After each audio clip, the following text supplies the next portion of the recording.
মা, তুমি তুমি ভালো আছো তো মা? নমস্কার। তুমি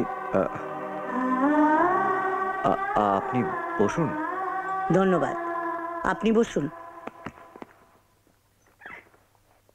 বলো মা, বলুন আমি আপনার জন্য কি করতে পারি?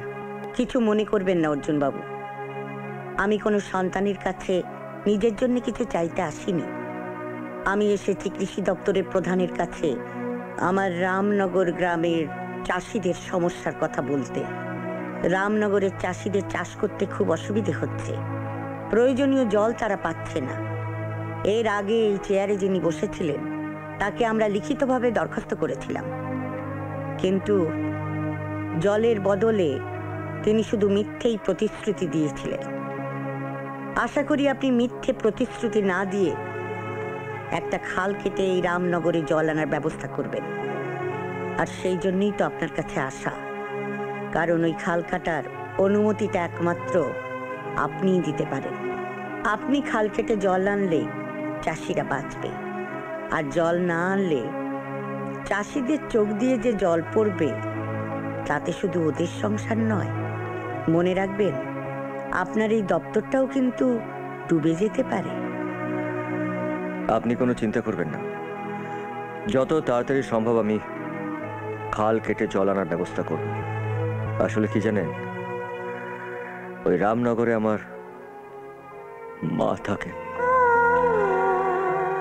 আপনি যেরকম ওই গ্রামের চাষিদের চোখের জল সহ্য করতে পারেন না, আমিও তেমনি আমার মায়ের চোখের জল সহ্য করতে পারি না।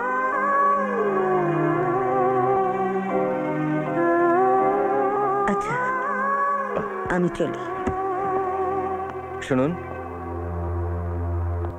নিজের শরীরের দিকে খেয়াল রাখবেন। যদিও বা আপনাকে প্রণাম করার অধিকার আমার নেই, তবু আমি আপনার ছেলে, আমাকে একটা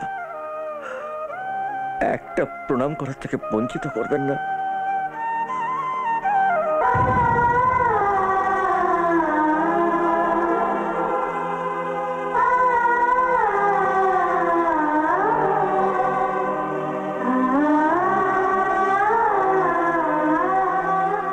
নাইবা পেলাম তোমাকে ছুঁতে, কিন্তু তোমার এই পায়ের ধুলো, সেটা তো মাথায় ঠেকাতে পারলাম। তোমার এই পায়ের ধুলোই আমার আশীর্বাদ মা, আমার আশীর্বাদ।